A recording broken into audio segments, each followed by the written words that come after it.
Shalom Bapak Ibu Saudara. Oke, puji Tuhan kita sama-sama belajar apa yang jadi pesan Tuhan. Pesannya adalah gini, persiapkanlah dirimu. Wow, persiapkan siapa?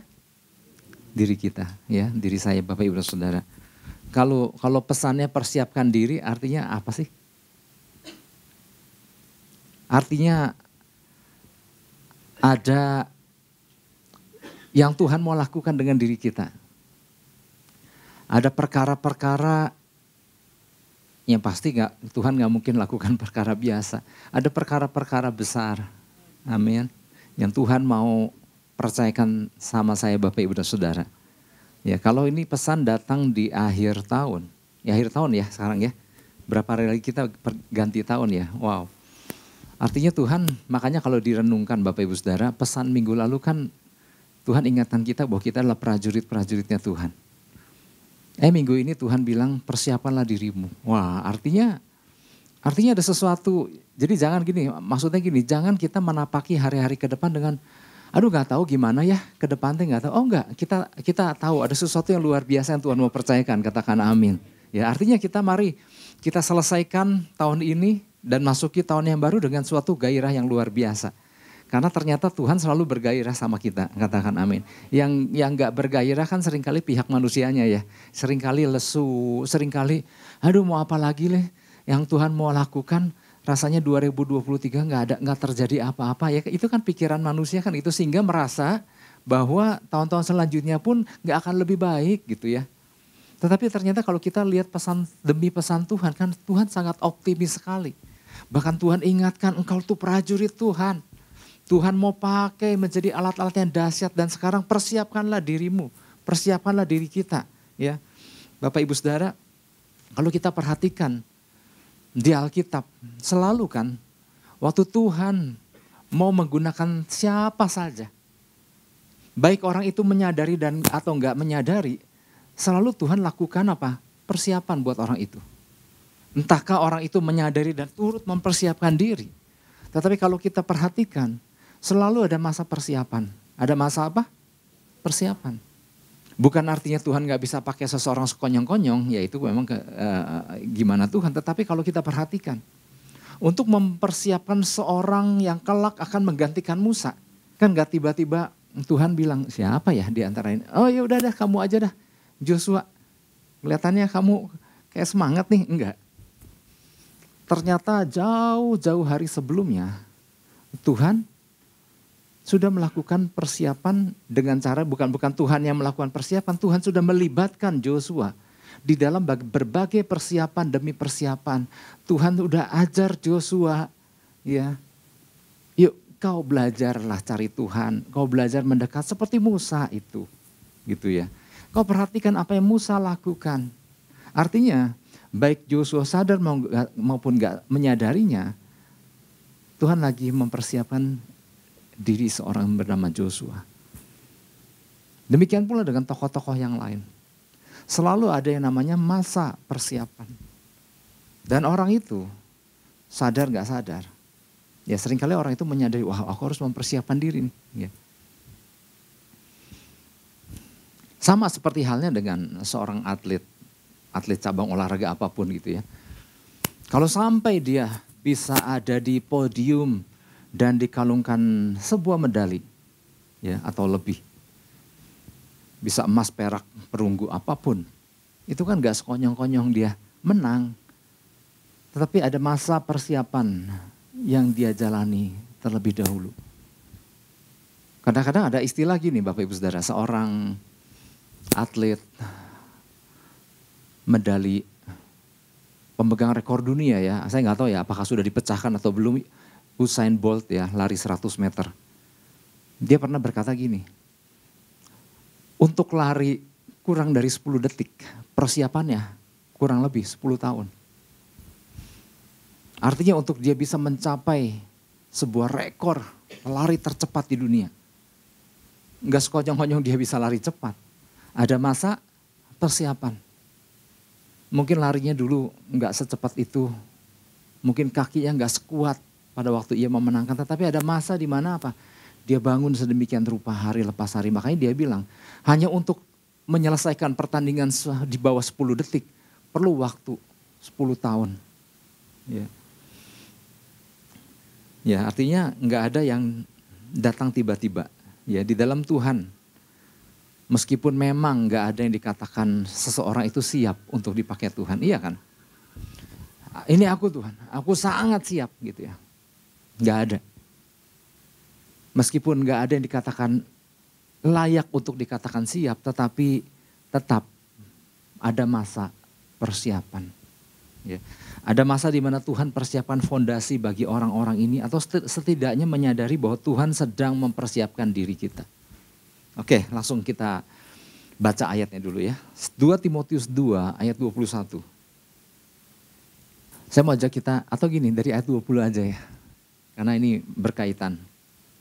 Intinya yang di sini 21, tapi kita baca dulu 20. Kita baca sama-sama aja 2 ayat ini, 1, 2, 3. Dalam rumah yang besar bukan hanya terdapat perabot dari emas dan perak, melainkan juga dari kayu dan tanah. Yang pertama dipakai untuk maksud yang mulia, dan yang terakhir untuk maksud yang kurang mulia. Nah, ayat 21. Jika seorang menyucikan dirinya dari hal-hal yang jahat, ia akan menjadi perabot rumah untuk maksud yang mulia. Ia dikuduskan, dipandang layak untuk dipakai tuannya, dan disediakan untuk setiap pekerjaan yang mulia. Ya. Nah, inilah surat yang ditulis Rasul Paulus kepada anak rohaninya, yaitu Timotius. Ya. Betapa Tuhan mau melalui Rasul Paulus menguatkan kembali Timotius. Yuk, Tuhan mau pakai engkau. Ya, Tuhan mau pakai engkau luar biasa. Persiapkan dirimu, kurang lebih seperti itu. Ya, nanti di bagian dalam lebih jelas lagi. Artinya gini, Tuhan memiliki rencana besar bagi setiap orang percaya. Katakan amin. Ya. Setiap kita, Tuhan tuh punya rencana besar. Jadi jangan merasa, yang Tuhan yang punya rencana besar di dalam Tuhan tuh pasti orang itu gitu ya. Oh enggak, setiap kita. Itulah sebabnya kenapa Tuhan pilih kita. Karena Tuhan punya rencana besar di dalam setiap kita. Ya. Karena itu kita sebagai orang-orang percaya perlu dipersiapkan, perlu diproses, perlu dibentuk. Ya, dipersiapkan terlebih dahulu supaya kita benar-benar terarah untuk melakukan setiap pekerjaan atau tugas yang Tuhan sudah persiapkan untuk kita. Ya. Tapi gak sedikit kan orang-orang percaya yang merasa bilang begini, gak mungkin lah aku dipakai Tuhan menjadi alat Tuhan yang luar biasa.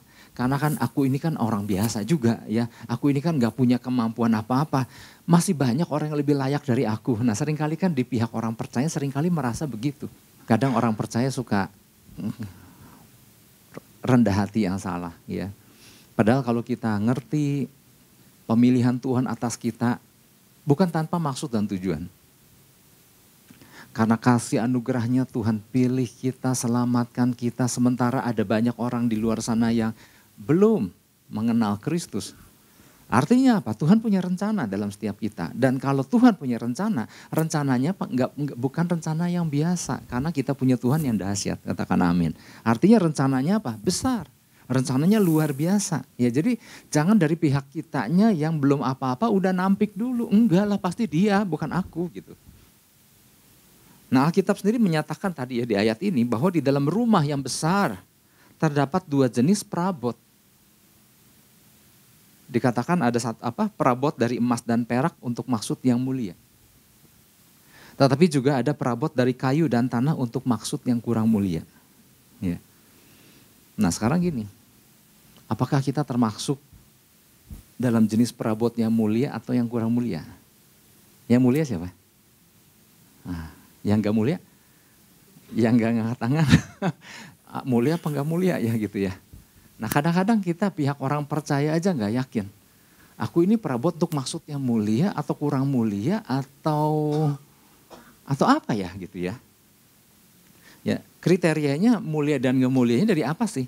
Bukan ditentukan oleh latar belakang kita, bukan ditentukan oleh latar belakang keluarga, bukan ditentukan oleh latar belakang budaya, bukan ditentukan oleh latar belakang kesukuan kita, bukan ditentukan oleh pendidikan kita, bukan ditentukan oleh ekonomi, status sosial, warna kulit atau segala macam. Enggak ditentukan oleh hal-hal seperti itu.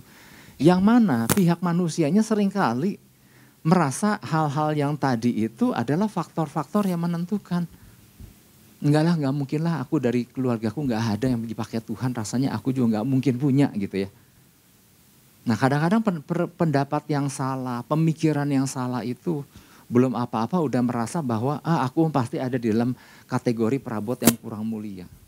Aku mah ada di dalam kategori yang aduh mulia apa nggak mulianya aku juga bingung gitu ya. Nah padahal gini, kita tahu jika seorang, apa yang membedakan perabot yang mulia dan kurang mulia bukan dari latar belakang yang tadi semua. Tapi tergantung dari apa? Jika seseorang menyucikan dirinya dari hal-hal yang jahat, ia akan menjadi perabot untuk maksud yang mulia. Nah seringkali di pihak manusianya merasa faktor-faktor latar belakangnya itu yang menentukan. Enggak.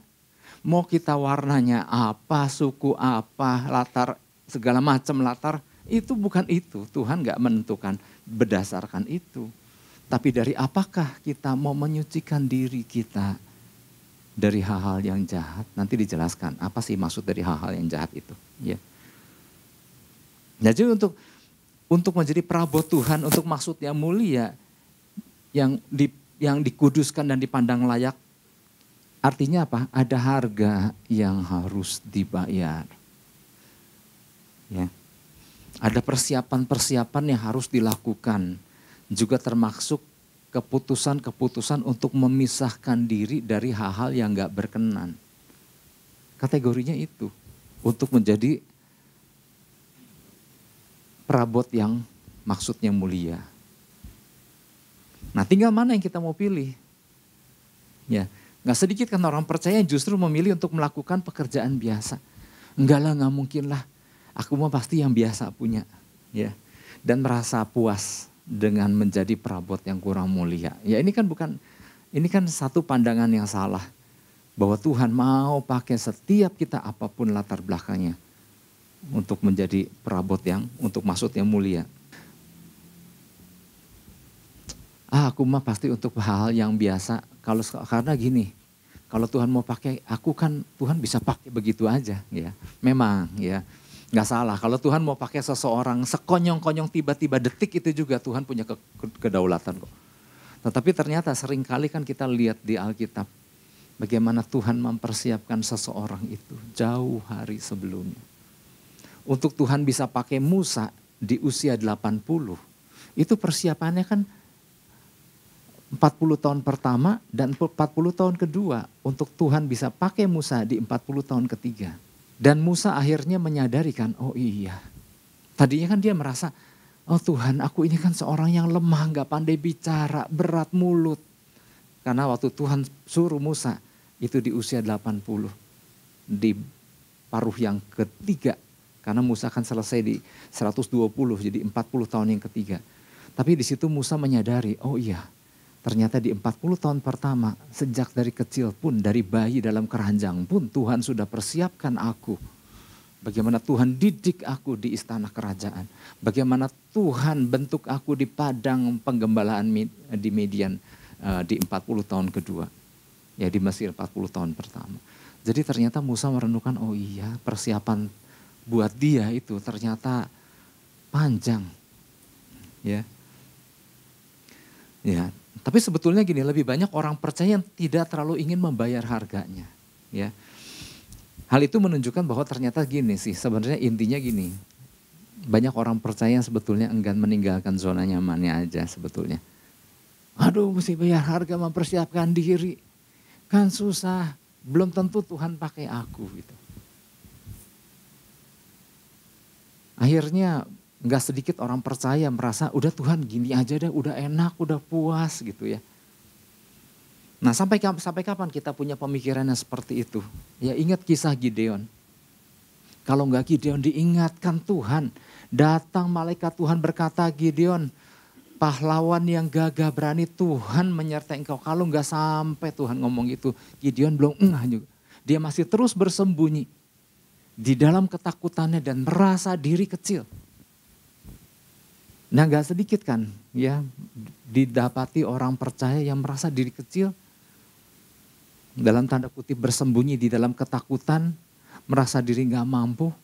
Waduh mana mungkin lah lawan Midian, gak mungkin gitu. Sampai Tuhan juga hadir, ya dikatakan malaikat Tuhan hadir. Dan meyakinkan Gideon, engkau lebih dahsyat dari apa yang engkau pikir. Engkau pahlawan yang gagah berani. Sampai akhirnya Joshua, iya gitu. Kalau memang kau mau pakai aku minta tanda. Gitu. Sampai Gideon nggak sebegitu nggak yakinnya, tetapi Tuhan layani. Tuhan ladeni Gideon sampai ia yakin.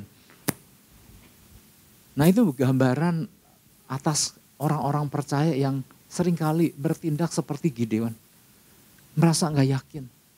Nggak mungkin lah orang kayak begini, kayak aku ini bisa dipakai sama Tuhan gitu. Lalu siapa yang nyangka Gideon yang penakut ya, yang selama itu bersembunyi, ternyata Tuhan bisa pakai dahsyat loh. Ya, nah inilah yang cara pandang ini yang harus kita ubah ya. Jangan sampai gini, sadar-sadarnya pada waktu udah nggak bisa melakukan apa-apa. Saya pernah cerita, dulu mungkin Bapak Ibu Saudara kalau masih ingat di zaman di gedung BRI, waktu kita masih pakai di sana. Ada seorang ibu, Oma Sitap, encim, ya, yang baru menyadari bahwa dia punya potensi luar biasa. Jadi dari ikut doa, dari masih gagah, sampai akhirnya udah sulit untuk berjalan. Akhirnya dia baru bilang, saya itu guru Inggris yang diperhitungkan. Enggak sampai muji begitu, saya ini guru Inggris yang baik. Dan kenapa dia sampai bilang gitu? Karena di saat waktu itu ada pembicara dari luar negeri. Si oma ini,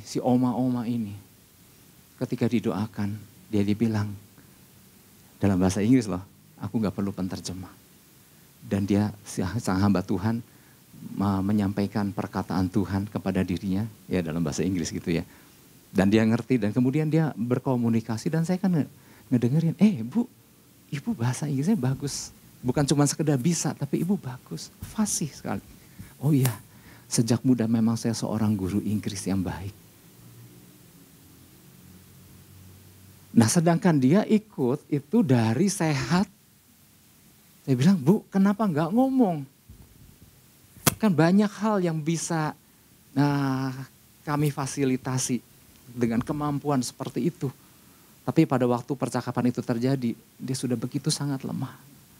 Masih ingat ya kira-kira siapa? Jangan sampai kita baru menyadari potensi yang ada pada diri kita itu pada saat keadaannya udah sangat nggak produktif. Sangat sulit melakukan apa-apa. Nah itulah sebabnya Tuhan mau, yuk pada saat kita dalam kondisi fisik yang bagus, sadari bahwa Tuhan punya rencana dahsyat buat setiap kita, yang ngerti katakan amin. Lah bener kan, nggak ada yang amin? Gitu atuh. Jadi artinya dalam hal ini aja kan seringkali gak yakin dengan diri sendiri. Ya lanjut ya, oke ya. Sedangkan hari kedatangan Tuhan kan sudah semakin dekat dengan segala tanda-tandanya ya. Ya maksudnya gini, mari kita gunakan waktu-waktu yang sisa ini kan. Ini sebetulnya kan waktu yang udah tinggal dikit lagi untuk mempersiapkan diri kita di dalam Tuhan. Maksimalkan setiap potensi dan karunia yang sebetulnya Tuhan udah sediakan, Tuhan udah kasih. Ya makanya Rasul Paulus pernah ingetin Timotius kan. Daripada engkau takut kayak begini, kenapa enggak kau kobarkan karunia yang sudah ada padamu, yang kau dapat melalui penumpangan tangan atasmu olehku. Nah ini menjadi pesan Tuhan bagi kita. Tuhan katakan bahwa banyak orang percaya yang sebetulnya di hati kecilnya rindu untuk dipakai Tuhan. Tapi enggan atau tepatnya enggak tahu cara mempersiapkan diri. Atau enggak yakin, udah Pak gini aja lah dipakai Tuhan mah repot. Ada orang yang menyerahkan, nah ini ilustrasi yang Tuhan beri. Ada orang yang menyerahkan dirinya dipakai Tuhan dalam keadaan sebetulnya jari-jari tangannya udah nggak bisa, udah penuh dengan tulang-tulang yang keropos dan retak. Ya artinya justru masa persiapan itu adalah perbaiki dulu bagian-bagian yang keropos dan retak. Ya, nggak sedikit orang yang baru menyadari ketika dalam keadaan yang sudah banyak yang harus diperbaiki. Nah ini yang dikatakan persiapan. Ya, di Alkitab aja ada minimal ya yang terlintas. Ada 2 tokoh kan. Minimal ya. Yang satu bernama Bartimeus. Jangan pikir Bartimeus sama dengan para peminta-minta yang ada bersama-sama dengan dia pada waktu itu, yang hanya duduk diam di pinggir jalan meminta-minta sedekah. Waktu Yesus lewat sekalipun, peminta-peminta yang lain hanya minta sedekah. Tetapi tidak buat Bartimeus. Dia berkata, Yesus anak Daud, kasihanilah aku. Singkat cerita, tujuan kenapa Bartimeus memanggil Yesus sedemikian rupa bukan supaya minta sedekah. Tapi dia bilang, aku minta disembuhkan. Dan apa yang dilakukan Bartimeus ketika disembuhkan oleh Yesus? Dia bilang, aku akan iring engkau. Dan di situ dikatakan Bartimeus mengikut kemana Yesus pergi. Orang yang kedua adalah orang yang pernah dirasuk oleh legion, ya, roh jahat yang jumlahnya begitu banyak. Dan ketika orang itu dilepaskan dan merdeka, apa yang dia lakukan? Aku akan ikut engkau Yesus. Tapi Yesus berkata, enggak, tugasmu di sini. Engkau harus memberitakan apa yang engkau alami kepada orang-orang di Dekapolis ini. Artinya gini Bapak Ibu Saudara, Tuhan, orang-orang ini nangkep ya, bahwa dia mau iring Tuhan. Apapun yang bisa dilakukan untuk bisa melakukan pekerjaan-pekerjaan bersama Tuhan. Jadi waktu dia dalam keadaan gak mampu. Dan dia minta supaya disembuhkan. Tujuannya apa? Supaya dia bisa iring rombongan Yesus. Ya. Nah Bapak Ibu Saudara, ada seorang hamba Tuhan. Ya. Namanya Doug Scalise, D-O-U-G, Doug Scalise. Doug Scalise pernah mengatakan bahwa bagian kita adalah sebagai orang percaya nih, yuk terus persiapkan diri. Ya. Karena bagian Tuhan adalah merencanakan. Jangan terbalik nih. Kadang-kadang kan orang percaya merasa dirinya yang merencanakan. Aku pengen begini, aku pengen jadi begini, aku pengen ikut ini supaya aku bisa begini. Nah, itu bukan, itu bagiannya Tuhan. Bagian kita adalah persiapan diri kita. Nah, Doug Scalise ini mengilustrasikan bahwa persiapan dan pelaksanaan orang percaya itu ibarat seorang peselancar yang menantikan gelombang datang.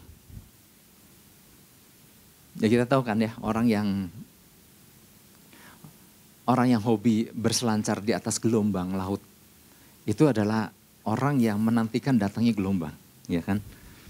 Bagi seorang peselancar handal, di dalam waktu menantikan kan nggak semua gelombang itu bisa dipakai untuk berselancar kan, kadang ya gelombangnya kecil, gelombangnya jelek.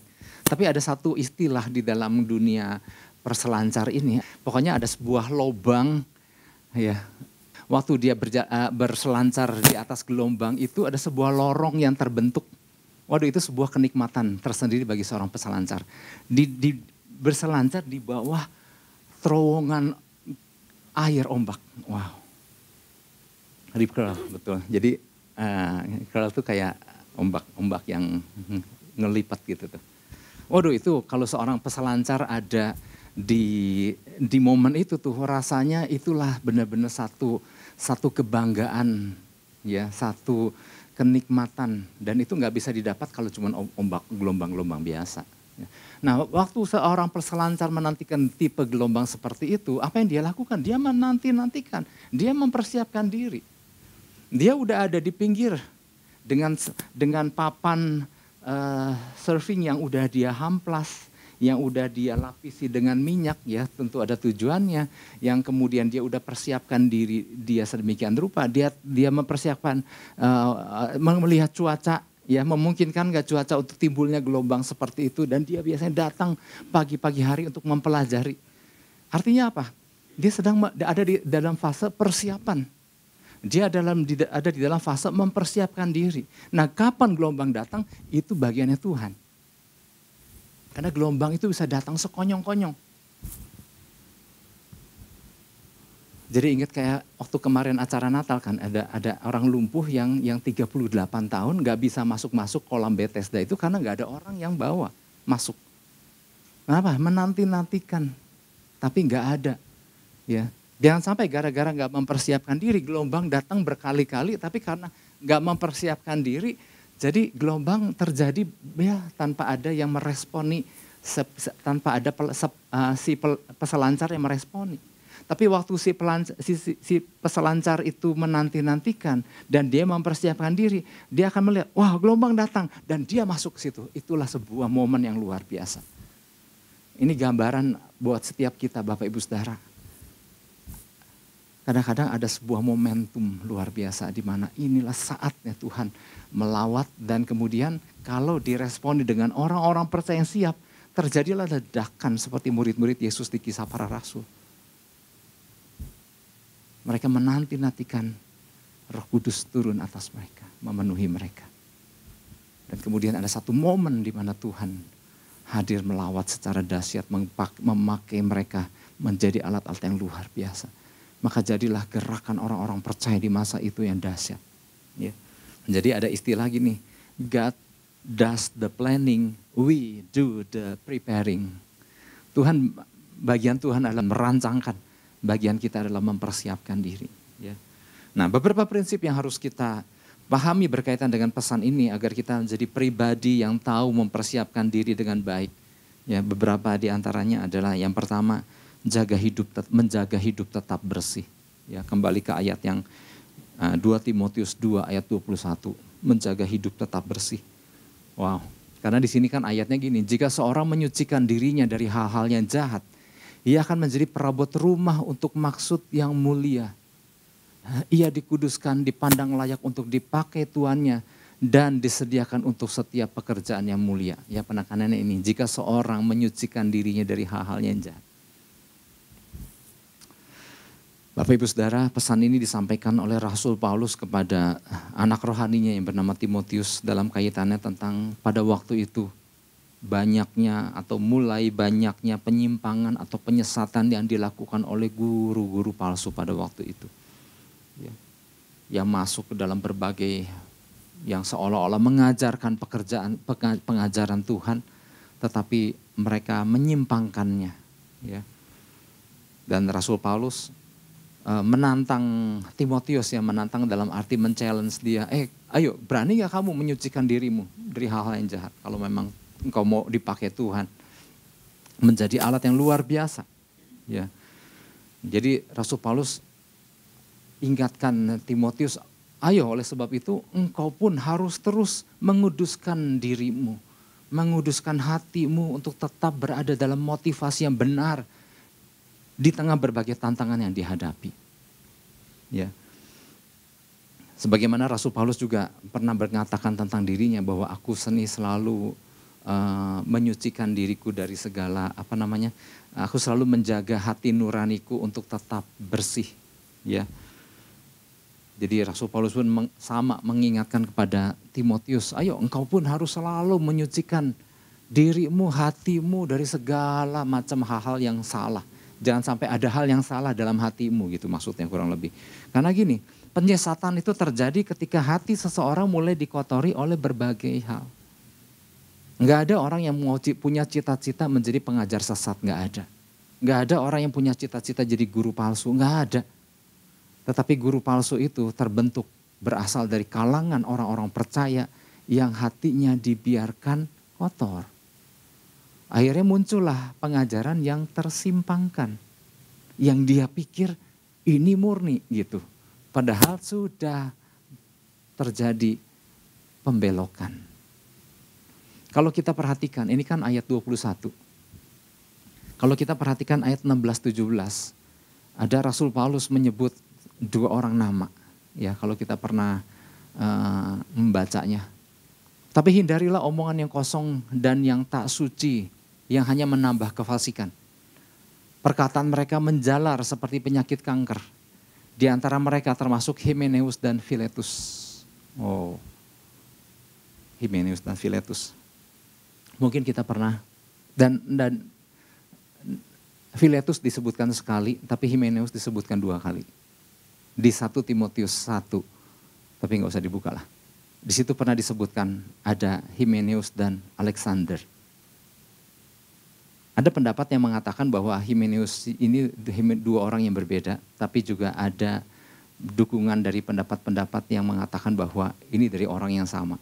Di 1 Timotius 1 dikatakan Himeneus dan Alexander itu, 1 Timotius 1 ayat 20, 19-nya gini. Beberapa orang telah menolak hati nuraninya yang murni itu, dan karena itu kandaslah iman mereka. Siapa yang kandas itu?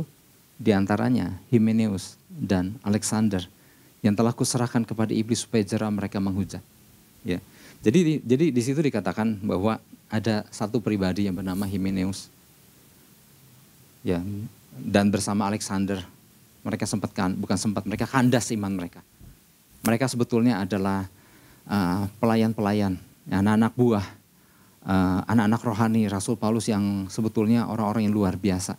Tetapi entah apa yang mereka harapkan dari pengiringan mereka kepada Yesus, sehingga mungkin ada ekspektasi yang nggak terjadi seperti yang mereka harapkan. Ada ekspektasi pribadi yang ya kok jadinya gini sih gitu ya. Sehingga muncul kekecewaan. Sedangkan mereka merasa mereka telah berjuang, berjerih lelah di dalam melayani Tuhan, mengiring Tuhan. Tetapi kok begini sih? Kok jadinya begini?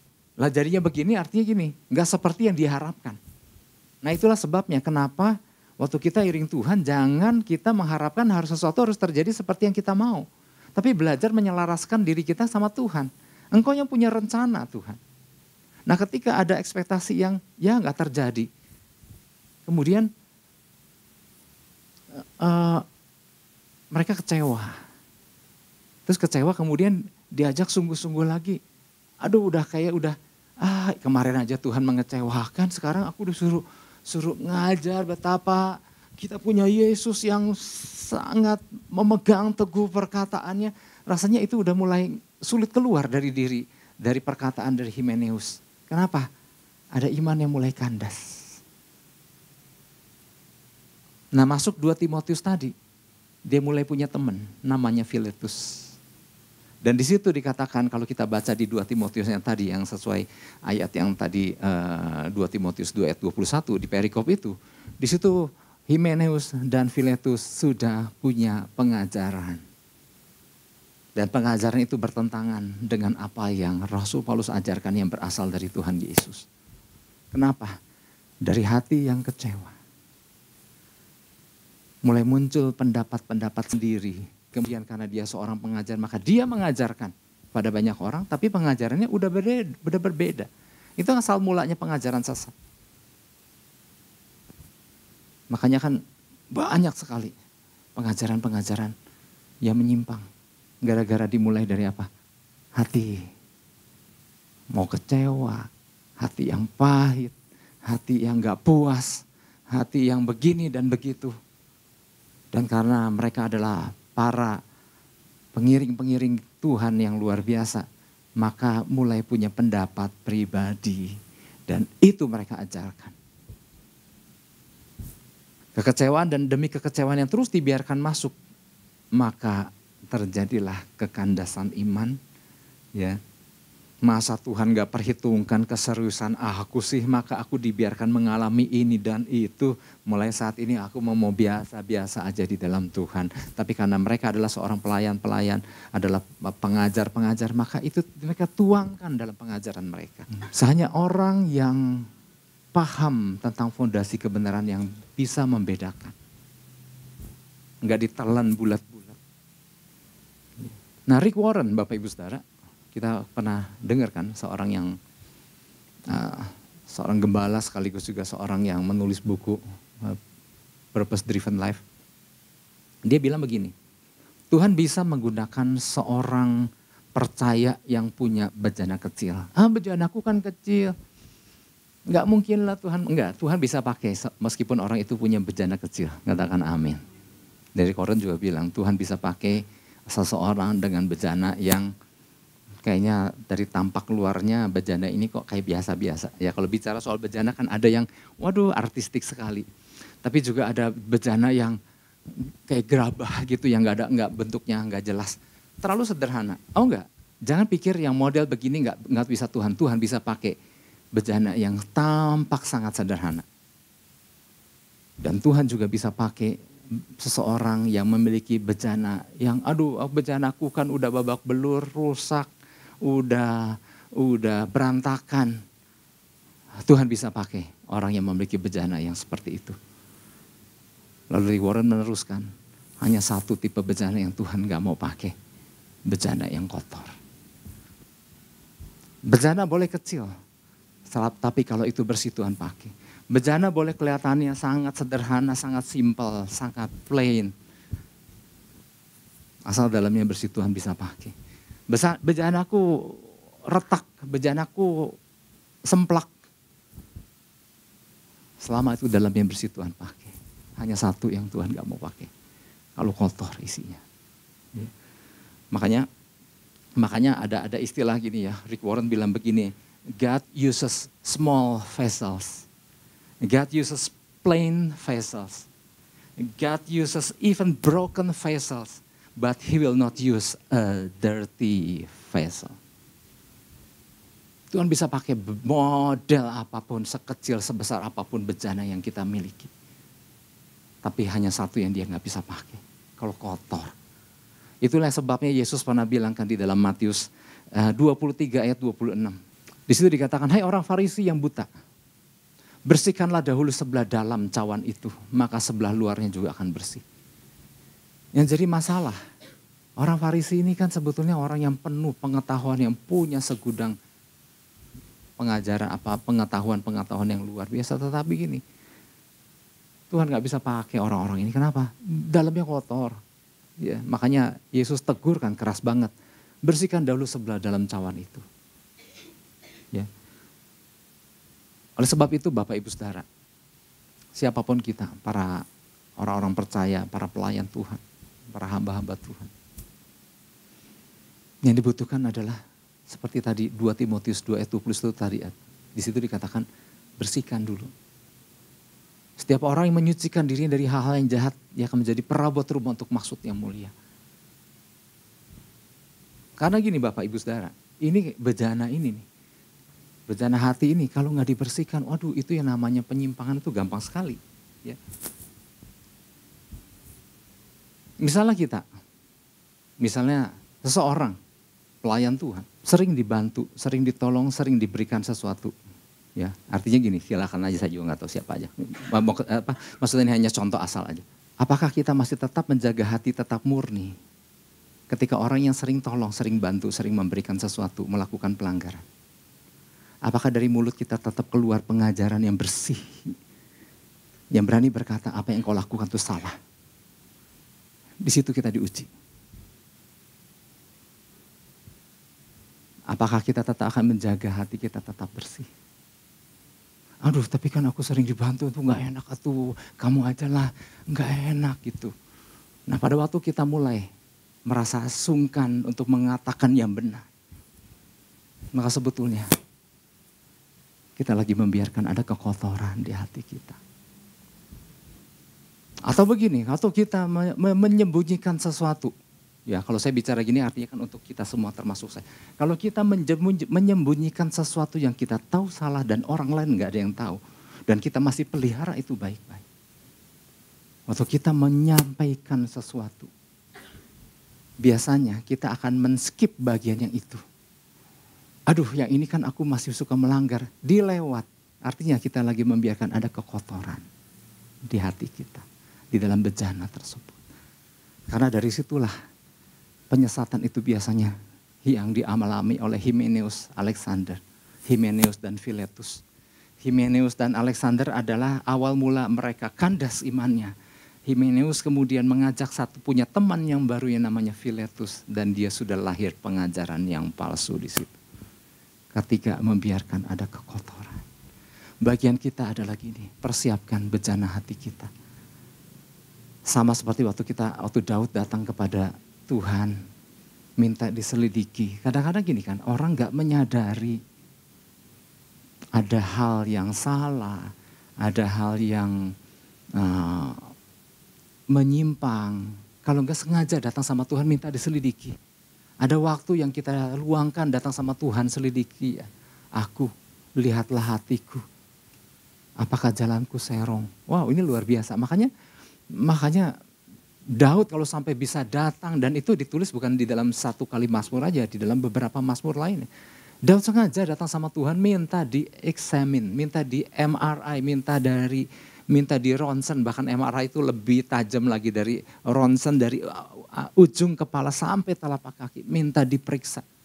Bagian mananya yang mungkin dia tidak sadari yang perlu dibersihkan. Wow. Oleh sebab itu mari Bapak Ibu Saudara, sama-sama. Tuhan bilang persiapkanlah dirimu. Berdasarkan ayat ini, bagian kita adalah terus jaga bejana hati kita untuk tetap murni, untuk tetap suci. Kalau Roh Kudus dibiarkan beracara, artinya gini, gak ada orang yang super. Gak ada orang yang bebas dari kesalahan. Tapi ketika kita membiarkan Roh Kudus beracara dan meluangkan waktu datang sama Tuhan, Tuhan melalui Roh Kudus ingatkan, bukankah kamu juga masih melakukan ini gitu ya? Iya, aduh Tuhan. Aku mau bertobat Tuhan. Tapi kalau kita nggak sengaja datang dan kita merasa aman.